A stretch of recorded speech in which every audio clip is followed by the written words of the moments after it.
آج ویو 360 میں عراق میں تعینات امریکی فوج کی تعداد میں بڑی کمی کا فیصلہ، زمینی حالات کیا بتاتے ہیں؟ صوبہ خیبر پختونخوا میں بچوں کے تحفظ کے یونٹ 2018 سے کیوں غیر فعال ہیں؟ بیٹی کو بتا کے کیا کیا، ادھر چھوڑ کے مرغے لینے نہیں آئی، فون کر لیتی ہے لینے نہیں آئی۔ میں ان کو بھی کہا، پھر پروسی کی کہ میں کہ بچہ مجھے بھیجو، میں ایمان سے ادھر واپس آؤں گی۔ اور پاکستان کی ایک ایسی بیٹی جس کی 100 سے زیادہ مائیں ہیں۔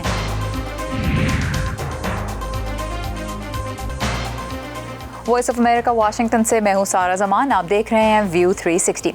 امریکی صدر ڈونلڈ ٹرمپ یہ کہتے آئے ہیں کہ وہ بیرون ملک تعینات اپنے فوجیوں کو وطن واپس بلانا چاہتے ہیں اور بقول ان کے امریکہ کو کبھی نہ ختم ہونے والی جنگوں سے نکالنا چاہتے ہیں۔ اس سلسلے میں اب ایک اہم اعلان سامنے آیا ہے اور وہ یہ کہ امریکہ نہ صرف افغانستان بلکہ عراق میں بھی اپنے فوجیوں کی تعداد میں جلد بڑی کمی کرنے والا ہے۔ ٹرمپ انتظامیہ اب تک تو عراق سے فوجیوں کے انخلاء کے بارے میں کوئی ٹائم ٹیبل دینے سے کتراتی رہی ہے، لیکن بدھ کے روز امریکی سینٹرل کمانڈ کے سربراہ جنرل کینتھ مکینزی نے بغداد میں یہ اعلان کیا کہ اسی ماہ عراق میں موجود امریکی فوجیوں کی تعداد 5200 سے گھٹا کے 3000 کر دی جائے گی۔ بقول جنرل مکینزی، اس طرح امریکی فوج عراق سے داعش کی باقی ماندہ موجودگی ختم کرنے اور اس کی مکمل شکست یقینی بنانے میں اپنے عراقی ساتھیوں کی مشاورت اور مدد کرتی رہے گی۔ امریکی فوج عراق میں تقریباً 13 سال سے موجود ہے۔ 2003 میں امریکہ نے ویپنز آف میس ڈسٹرکشن کی موجودگی کے شبے میں عراق پہ حملہ کیا تھا، لیکن وقت گزرنے کے ساتھ ساتھ پھر اس مشن کے گولز میں تبدیلیاں بھی ہوتی رہیں۔ صدام حسین کا تختہ الٹنے کے بعد کئی سالوں تک عراق کی بحالی اور وہاں جمہوریت لانے کی کوششیں کی گئیں، جن میں امریکہ کو بہت سی مشکلات کا سامنا رہا۔ 2010 میں صدر اوباما نے عراق جنگ کے اختتام کا اعلان کیا اور 2011 میں امریکی فوج کو واپس بلا لیا گیا، لیکن پھر 2014 میں داعش کے بڑے حملوں کے بعد ایک مرتبہ پھر امریکی فوجی دستوں کو عراقی فوج کی مدد کے لیے روانہ کیا گیا۔ دہشت گردی کے خلاف اس مشن میں فوجیوں کی تعداد چند 100 سے بڑھ کر پچھلے سال کے آخر تک 5000 کے قریب پہنچ چکی تھی۔ صدر ٹرمپ ہمیشہ عراق جنگ کے مخالف رہے ہیں، لیکن جب بات داعش کے خلاف لڑائی جاری رکھنے کی ہوئی تو انہوں نے بھی فوجیوں کی تعداد میں اضافے کا ہی فیصلہ کیا۔ لیکن پھر ہم نے دیکھا کہ گزشتہ ماہ جب عراق کے وزیر اعظم نے واشنگٹن کا دورہ کیا تو صدر ٹرمپ نے اسی امید کا اظہار کیا کہ امریکہ کو وہاں زیادہ دیر نہیں رہنا پڑے گا۔ ہم خاصی تیزی سے اپنے فوجیوں کو عراق سے نکال رہے ہیں اور اس دن کے منتظر ہیں جب ہمیں وہاں موجود نہیں رہنا پڑے گا اور عراقی اپنی زندگی خود جی سکیں گے اور اپنا دفاع خود کر سکیں گے، جو کہ وہ ہماری مداخلت سے بھی بہت عرصہ پہلے سے کرتے آ رہے ہیں۔ فوجیوں کی تعداد میں کمی کا یہ اعلان ایک ایسے وقت پہ سامنے آیا ہے جب عراق میں امریکی ٹارگٹس پہ ایران کی حمایت یافتہ ملیشیاز کے حملے بڑھ رہے ہیں۔ ساتھ ہی عراق کی پارلیمان ایک ایسی قرارداد بھی منظور کر چکی ہے جس کا مقصد ہی غیر ملکی افواج کا انخلاء یقینی بنانا ہے۔ یہ قرارداد اس سال کے آغاز میں پیش کی گئی جب امریکہ کے ایک حملے میں بغداد میں ایرانی جنرل قاسم سلیمانی کی ہلاکت ہوئی۔ اب حقیقت یہ بھی ہے کہ عراق پہ ایران کا گہرا اثر و رسوخ ہے اور اس کے علاوہ عراق میں معاشی بدحالی اور بے چینی بھی پھیلی ہوئی ہے۔ تو اس سے صورتحال کس طرح متاثر ہوگی اور امریکہ کا یہ فیصلہ کیا معنی رکھتا ہے، اس بارے میں آئے جانتے ہیں ایک ماہر کی رائے۔ ایشو یہ ہے کہ دیکھیں امریکہ اپنا فٹ پرنٹ کم کرنا چاہ رہا ہے اور جو ریلائنس ہے وہ لوکل ایکٹرز کے اوپر کرنا چاہ رہا ہے۔ مطلب اگر امریکہ ہمیشہ جو ہے یا ایک جسے کہتے ہیں غیر متعینہ مدت تک اگر کسی جگہ ڈپلوائے رہے تو اس کا مطلب یہ ہوتا ہے کہ پھر وہ وہاں کی جو ریاست ہے وہ اپنے پاؤں پہ کھڑے نہیں ہو سکتے۔ یہ بھی ضروری ہے، تو یہ ایک چکن اینڈ ایگ پرابلم ہے کہ بھائی آپ جو ہے کس حد تک رہیں اور کس حد تک جو ہے تھوڑا سا پل آؤٹ کریں۔ تو میں سمجھتا ہوں کہ یہ اس چیز کا حصہ ہے۔ جو عراقی سیکیورٹی فورسز ہیں کیا وہ اتنی اہلیت رکھتی ہیں کہ جو وہاں پر جنگجو گروپس ہیں ان کا مقابلہ کر سکیں، یا وہ خود اپنے بلبوتے پر جو ہے حالات کو سنبھال سکتی ہیں؟ دیکھیں 2011 میں بھی انخلا ہوا تھا اور بہت بڑی تعداد میں فوج کا انخلا ہوا تھا، امریکی فوج کا۔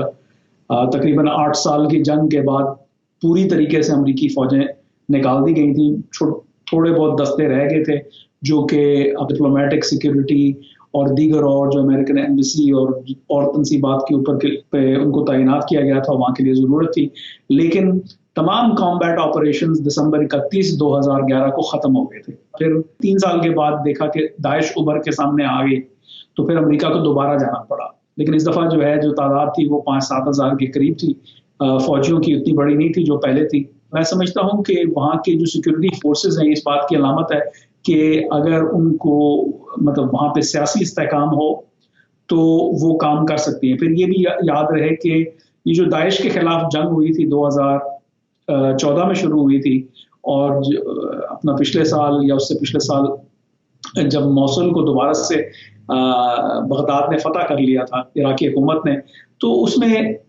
پیش کون تھے؟ وہی تھے عراقی سیکورٹی فورسز تھیں، army, police, special forces, intelligence agencies, تو وہ لوگ تھے آگے.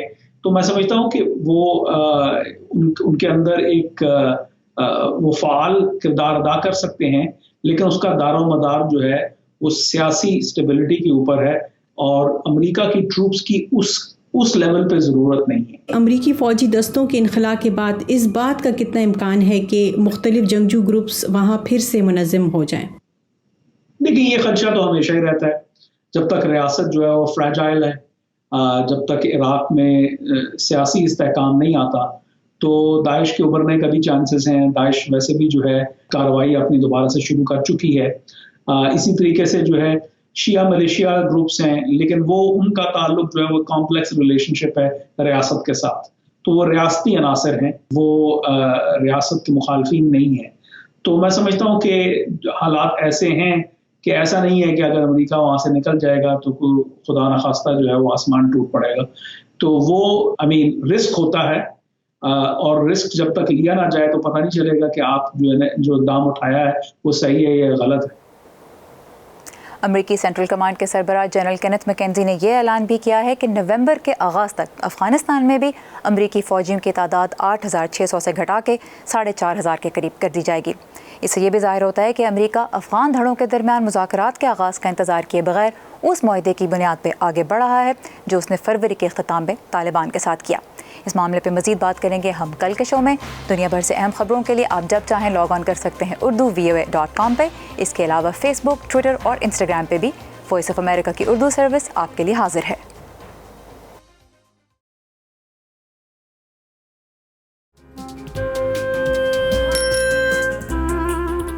ابا جیسے کروڑوں لوگ جہاں ہر روز ایمانداری سے کام پر لگے ہوں،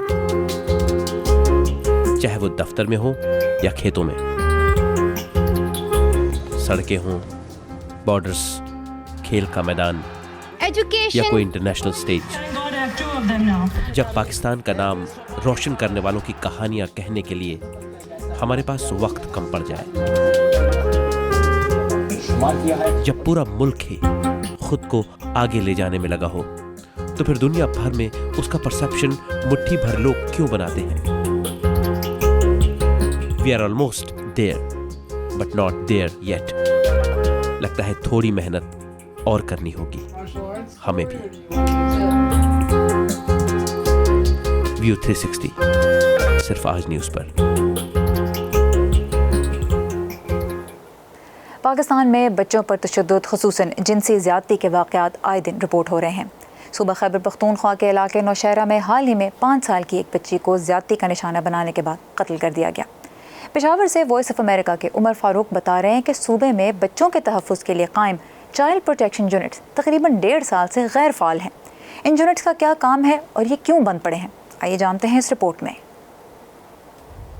نوشہرہ سے تعلق رکھنے والی 5 سالہ سیما کو گزشتہ ماہ جنسی تشدد کا نشانہ بنا کر قتل کر دیا گیا تھا. اگرچہ قاتل کو جلد ہی گرفتار کر لیا گیا، لیکن سیما کے والد کا کہنا ہے کہ بچی کی جدائی کی تکلیف کے ساتھ انہیں کورٹ کچہری کے چکر بھی لگانے پڑ رہے ہیں. آج تاریخ ہے اور کل تاریخ ہے، اس کی ضرورت ہی کیا ہے؟ ان تاریخوں کی اس پہ اتنا ٹائم لینے کی ضرورت ہی نہیں ہے. ہم آخر کریں گے کیا؟ 5-6 مہینے سے لاک ڈاؤن تھا اور اب یہ واقعہ آ گیا ہے، ہم تو خوار ہو جائیں گے. خیبر پختونخوا میں بچوں کے تحفظ کے لیے child protection and welfare act 2010 سے ہی نافذ العمل ہے، جس میں بچوں کے حقوق، ان کے خلاف جنسی اور جسمانی زیادتی، اغوا اور جرائم میں سزاؤں کے حوالے سے تفصیلات موجود ہے. اسی قانون کے تحت خیبر پختونخوا میں چائلڈ پروٹیکشن یونٹس کا قیام بھی عمل میں لایا گیا تاکہ بچوں کے خلاف تشدد کی روک تھام اور انصاف کی فراہمی میں مدد دی جا سکے. کسی بچے کا کیس کا تعلق اگر پولیس سے ہے تو وہ پولیس کے ساتھ اس کو کوآرڈینیٹ کرتے ہیں. اگر ان کا کیس کا تعلق جوڈیشری سے یا کورٹ سے تھے تو وہ کورٹس کے ساتھ اس کو کیس کو ریفر یا کوآرڈینیٹ کرتے تھے.